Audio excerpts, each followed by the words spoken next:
Hello, welcome to episode number 33 of Common Chaos Live with me, Christian Rauchenwald, on this, morning. I hope you all have a great day, great morning, great evening, whatever time it is at your place. As always, in Common Chaos Live, we take a look at the comments that I receive on my YouTube videos to answer questions that people might have, and also to give you guys a chance to answer questions that you might have that we'll then answer after we address the comments in the videos. Now, before we get started, the only thing left to say is like the usual disclaimer: everything that I share in this video is everything that I share in this live stream / video, depending if you're watching it live or if you're watching the recording later, is my personal opinion and in no way financial or professional advice of any kind. You should always do your own research, consult certified professionals, draw your own conclusions, and make your own decisions. And with that, we can jump directly into Agora Pulse, the tool we are using to manage our social media profiles. You can find it linked in the description down below if you are curious about a better way to manage your comments, if you're also an influencer or content creator of some kind. Looking at that, so what do we have here? A comment about a Pi Network video. In my app, it says migrated, but it's not visible in my wallet. I have not done lockup. Please help me. Hard to help there, but 1 second. So I'm gonna open up my Pi browser. Let's push the magic iPhone button and go to the Pi wallet and unlock it with Face ID. I'm sure despite it being early in the morning, my phone recognizes me at least, yeah. And yeah, so if it's migrated, you can see it in migrations, and there should be a move button. Simple as that. If there's no move button and there is a date, like for my remaining 2,200 Pi here, and that date tells you how long it's locked up, yeah. If there is a date, then you definitely pick the lockup period, yeah. Then there is no I didn't didn't lock it up or so, then you definitely did do that, and that's why it's then locked up. If there's no date, then just pick them or press the move button and move on, yeah. Storm gain, interesting question. Do I need to? So storm gain, for those of you that are not aware, I'm gonna share the link, by the way. Storm gain, should be that one. So storm gain is a crypto trading platform. I made a couple of videos about them. Personally, I'm not using them, or I'm using them for trading, but I'm not depositing money there. Why? Because I think their fees are too high. However, what they have is like this nice little thing here with the countdown where every 4 hours you can push a button and it basically is cloud mining Bitcoin. If there's real mining or not doesn't really matter, but your USDT balance, so while you're mining in theory Bitcoin, it's shown as USDT. So if the value of Bitcoin goes up, that value also increases a little bit. If the value of Bitcoin goes down, that USDT value also goes a little bit down. Anyway, so every 4 hours you can push that button, and then you then once it reaches 10 USDT, you can move it from here into your bonus balance, which is then here in wallets and then Tether, and then you can see active bonus. And that active bonus you can use for trading, and then any profit that you make, assuming that you then eventually reach the minimum withdrawal limit, you can then withdraw. So as you can see, I currently have a trade here for whatever, 22 USDT with 5 times leverage in Bitcoin USDT. So if I were to make a profit here, then I can go to my wallet and go to Tether, and then there could say exchange. Right now I cannot because I haven't made a profit yet in that session in quotes, yeah. And exchange it, for example, to XRP or so. Like, you have to check the Stormgain website. One of those coins has very low withdrawal fees and very low withdrawal limit. So it's like a great way, in my opinion, to get a feeling or get some experience with trading a little bit, without risking your own money, and also to learn the patience that is required for trading, because it will take a little bit. The first 10 USDT you will reach faster, because when you use the link that I shared in the chat, you'll actually get a free USDT bonus. But then after that, it will take a little longer to reach the next 10 USDT and next 10 USDT and so on. And so it teaches you the patience that you need to trade properly, and then you can trade without actually risking your own money. If you manage to time the markets right, so enter the position at the right time or so, you can walk away with a decent profit that you can then exchange and basically transfer to your own wallets. And if you don't manage to, well, you didn't lose anything, you lost in the bonus USDT that you got for pushing that button. So I really like that part of the offer. Again, I'm not the biggest fan of their fees when it comes to trading or other stuff. Yeah, that's why I don't deposit money there. But as far as like the bonus program, I really think it's like a cool idea. Yeah, so check it out if you haven't already. And as far as KYC goes, yes, you definitely have to pass KYC. So like, yeah. So to answer the comment, switching back, yeah, if you want to get banned on my channel, a very easy way is to ask how you can sell your Pi coins, especially if it's a video that tells you why it doesn't work. So that's the fastest way to get banned and hidden. So yeah, I never have to hear from you again. Yeah. Hi, any updates? Still bullish? Yeah, I think we talked about it. Yeah. In one of the last episodes, but anyway, gonna circle back to that in a second. Let's check how many other are there. Only 2 comments. Let's address them first and then circle back to hi. KYC for 3 months waiting for validation. Don't know what to do. I mean, it's literally in the video. It's literally waiting for validation. Don't know what to do. That is about not starting. Okay, it's not in this video, but it's in another video. So that I made recently. That's called that's called KYC issues, why your KYC might be stuck, yeah. So, or the latest one that was about the KYC FAQ, yeah. Yeah, and that one, there seem to be limited KYC seats. Nope, it's basically if you cannot start your KYC, so if it tells you that you, I'm gonna share that video as well, copy clean link. So if you can't start your KYC in Pi Network, wrong keyboard layout, and start KYC in Pi Network. Check out this. Yeah, so that video is about when you still get there is no slot for you. Yeah, and yeah, now circling back to the high dollar thing, or let's go to high.com. Yeah, am I still bullish? Yeah, so disclosure here, I obviously have a reasonable amount of money invested in the project. Yeah, so yeah, am I still bullish? I think that, yeah. I think a week ago that would have been a straightforward answer of yes, I'm still bullish, and I'm now, yes, I'm still bullish, but so wrong button, sorry, let's switch here. Yeah, so yeah, like I think like the project has a great, I don't know, like a great product. So like, and the idea behind Pi is great to have like a better way to combine banking and cryptocurrency. So like if you are using crypto platforms like, I don't know, like crypto.com or so, yeah, so or Bluetooth or so, any of those services where you have something with crypto and some kind of debit or credit card, yeah. In most of those cases, you actually have a prepaid card, which means the funds on the card are separate from your account. And if you would want to move money from the card back to the account, you actually would have to, for example, withdraw it at an ATM and deposit it again, because those are separated accounts because of like, yeah, the way they did it, yeah. And Hi is the first solution that I'm aware of that actually has a debit card, which means your fiat balance in the app, which also is your own IBAN bank account, so it's bank accounts in your name and not money that you deposit on the company's account, yeah, is actually linked with the card. So that's already like a huge difference because it makes funding your card so much faster and easier, yeah.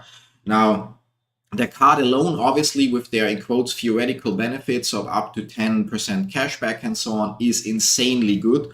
And in theory, yeah. So in reality, they had some bumps along the way. But one issue that I personally have, and that's just getting worse, is that the team just does not communicate. Yeah, like that's like, for example, on Monday there was an announcement that for now, when you're using Curve, for those of you that are not familiar, Curve is a really great service. I'm gonna share. I'll check if I have a link here that I can share. Curve allows you to. Maybe I can show the app. Yes, okay, that's gonna be a link. Yeah, so so actually I'm gonna open the app and show you guys. Yeah, so Curve. Just gonna check first if there's anything. Yep, there are some things that I may or may not want to show you. Can I hide them? Nope. Can I go to another card? Yeah, we can go here. Okay. So I can show that. So I mean, don't want to share personalized information. Yeah. So Curve works like this, that in the Curve app, you have your different cards. So like, for example, that's Irina's high gold card, that's my high platinum card, and then there's my Plutus card, and there are a bunch of other cards, as you can see, that we have in here. So it supports all Visa and MasterCards. Yeah, unfortunately, it does not support American Express, which is a huge pity, but it is the way it is. Yeah, and now with Curve, you also have a Curve card, so you have a separate card that is from Curve. So it's a MasterCard that has a separate card number, expiry date, and everything. And then in the app, I can pick a card. Right now, my Bluetooth card is selected, for example. So when I pay with the Curve card, which is, again, a physical card, it also supports Apple Pay, Google Pay, Samsung Pay.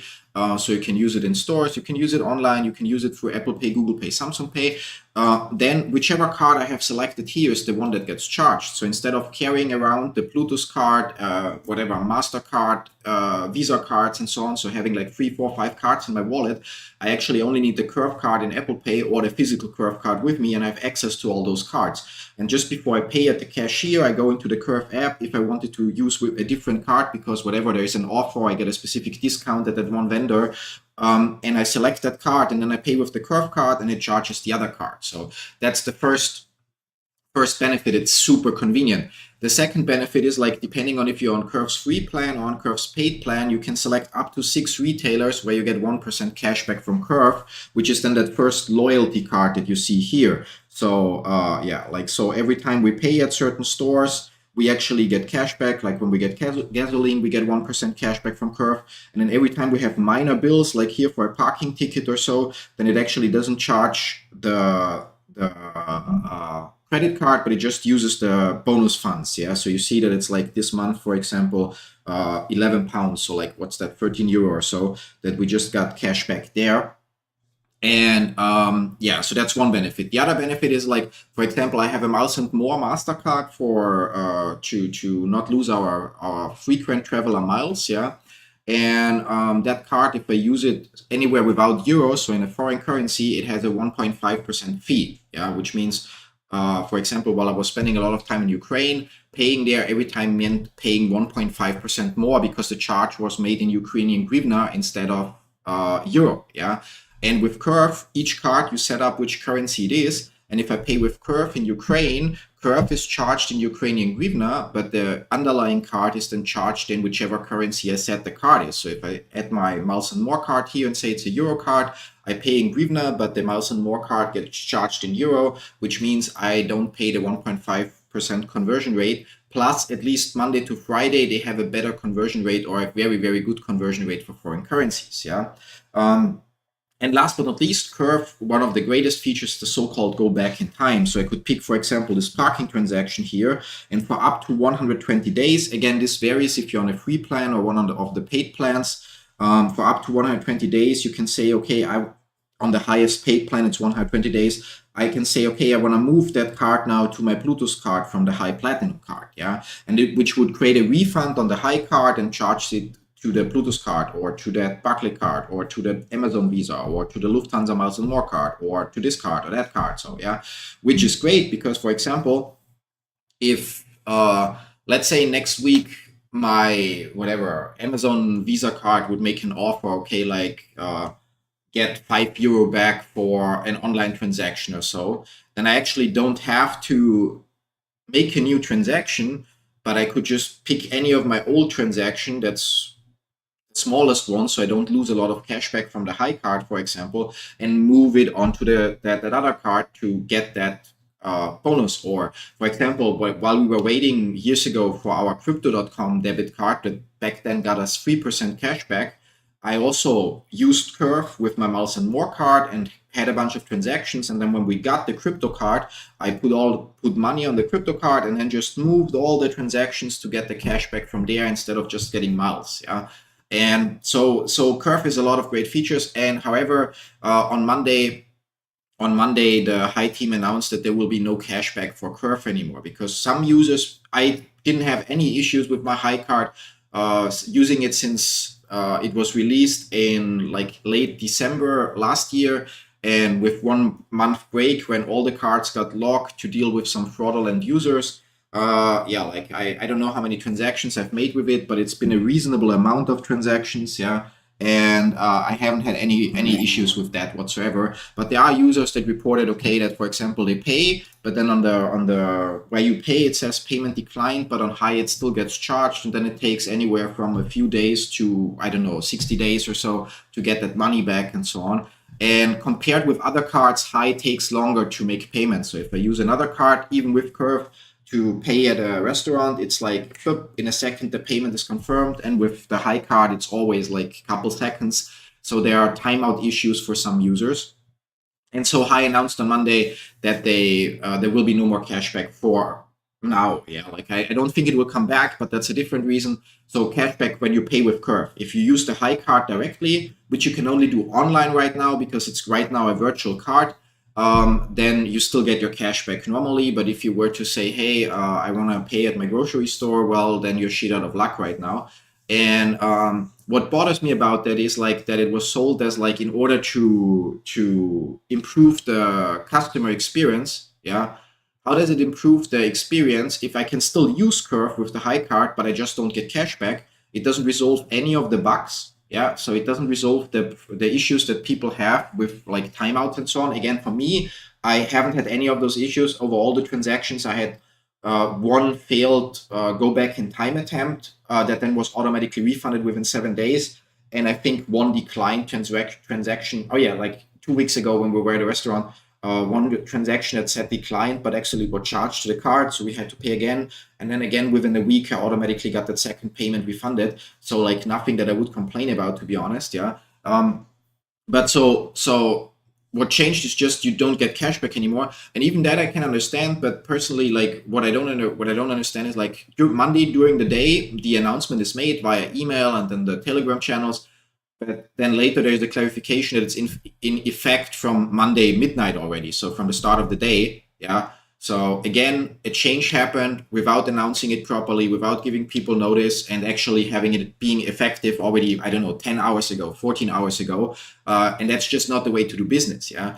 Then yesterday or today, somebody noticed that there is a new promotion that is like, okay, whatever, on High social media somewhere, they saw that there is something that you invite users and you can win $50 or so, and was asking if it's legit or not. And then somebody confirms, yeah, it's legit or so. So there's again another promotion being launched, but it's not being announced. It's like they just launched the promotion, they don't announce it. Yeah, like so.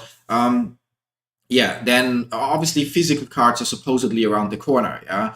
And for that, an app update needs to happen. With the Google Play Store, there are no issues. There, the latest Android, the latest Android apps from High are available. However, in the Apple App Store, High has some issues with getting the latest updates approved, and which is okay. But then I checked the App Store, and suddenly the app is gone there. So just to notice that it looks like for the countries where the card is available right now, High removed the High app from the store, which when you go to the website and you're like, oh, I'm going to sign up, and you click the App Store icon, and then it tells you this app is not available in your country, it's super bad for like how it looks. Yeah. And it's also no announcement about it. No such thing like, hey guys, just a heads up, in order to, I don't know, resubmit our update, or because our attempts to update the existing app, we are going to try a different approach and release a new app in the App Store. Therefore, we had to remove the existing one for now, temporarily, no need to worry, and we'll keep you posted. No update, no news, no nothing about it. Just users that see, oh, the app is not available anymore. Oh my God, maybe are they running away with my money or so? So it's like just I don't know, like, so I'm still bullish on the project based on what the project offers and the product. Yeah. But the team just keeps making like one stupid decision after the other, and it starts to really in quotes piss me off. Yeah. Like, for those of you that don't know, like for example, initially when High launched and so on, there was there still is, like for example, a Telegram channel that is specifically for content creators, with the idea behind it that content creators might get a little bit of a heads up information about promotions, so that we have time to actually create the content. Yeah. So like if we think about last year, there was the High Super League. Yeah. Where I would have loved to make proper videos about that, but because everything was so short notice, the only way to actually cover it was to do daily shorts about what's your daily task and so on. Yeah. And then there was the 2-year anniversary of High, where also with very short notice, they launched the Highlander Oats thingy. Yeah. with like no way to prepare videos about it in time, so proper videos in time to share the promotion. Yeah, so either I would have done shorts, which I didn't feel like it, to be honest. Yeah, or not cover it at all, which ended up happening. Yeah, and they're just like, at this point, I'm like, really, yeah, like, I mean, I love the product and I can't wait for the physical cards, but I just feel that they're making so many stupid decisions. And to be fair, like, well, I had the privilege of having talks with like Sean, another one of the co-founders, and Sam, the head of marketing, and so on. And they're all really nice people and they have experience in their field. But it feels right now that either Sam, so the head of marketing, either he's like either he is drowning in other tasks that shouldn't be his tasks in the first place, or he just isn't taking his job seriously anymore, because as the head of marketing, it would be his responsibility to communicate and make the announcements, or at least direct his team to make the announcements. Okay, we're gonna have this promotion. So, and since we have a Telegram chat that is for content creators specifically, to give them a little heads up, even if it's just a day or two, or like one place that summarizes, hey, here are all the promotions that you can cover. And also then to make sure that announcements like, hey, we're gonna disable cashback in Curve, and it will happen on Monday in a week or so that people can prepare, and they not, hey, we disabled cashback yesterday. Yeah, I mean, that's how you just ruin your reputation. And yeah, it's like you can have so many bad news in the business. You can literally, I mean, they had to close the cards for an entire month because of fraudulent users. Yeah.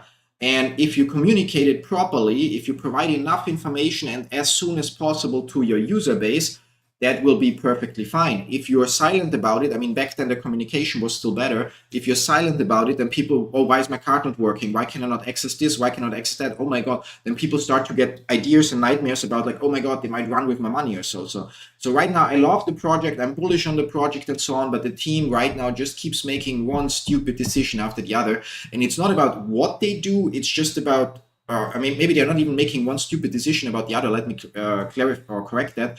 But they just make decisions and not announce them with proper notice. It cannot be so hard to say, hey, okay, if we close the cashback for Curve, less people will use Curve, which means less issues, which means less support tickets. So make a short statement and say, okay, because of the increased number of issues with Curve transactions, we are investigating them, but until they are resolved, for now, as of tomorrow, as of in 2 days, yeah, so we are going to disable cashback for, or spend rewards, it's called officially, for all transactions made through Curve. Be aware, this does not affect paying for Curve with your high card if it's one of your perks or lifestyle rewards. Yeah, so because there's also a confusion then, because you can use my high card to pay for my Curve subscription, and I get up to, I don't know, €10 or $12 or so per month refunded of that in high tokens.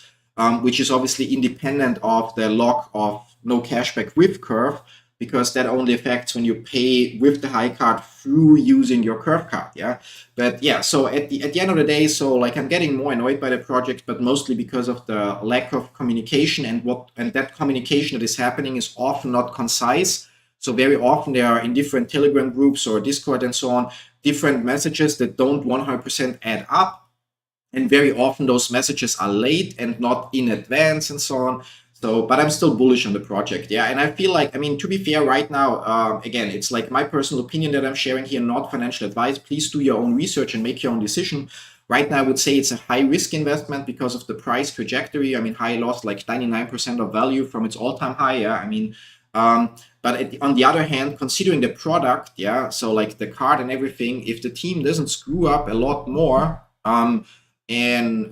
like the long-term outlook, I mean, high is now at 0.004 euro or dollar cents, yeah, so which is like less than half a cent for a product that has a great use case.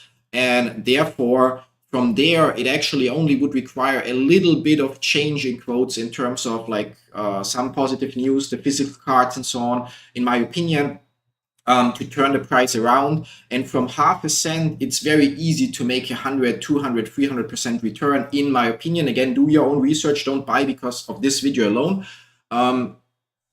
because it requires low volume. Yeah. So if you look at the trading volume and at the market capitalization, it doesn't require it doesn't require billions of dollars to push up the price of high right now. So if they do some things right and attract new users, the price will, in my opinion, very quickly more than double again from where it is. Now that doesn't help people that bought at $1 or more or at 50 cents or so. I mean, a lot, because they still would look at a loss, but it makes it, in my opinion, right now a relatively great but still high risk investment. Yeah. So, and personally, if I wouldn't already have, like, combined with Irina or so, we have like more than 2 million high or so in rewards and in the giga pools and whatnot. So if we wouldn't already be looking at that much of high, I would potentially buy more. But since high is already a relative big portion of our crypto investments, for us, it's like, okay, we'll just hold and we enjoy the benefits of the card and hopefully get the physical card soon.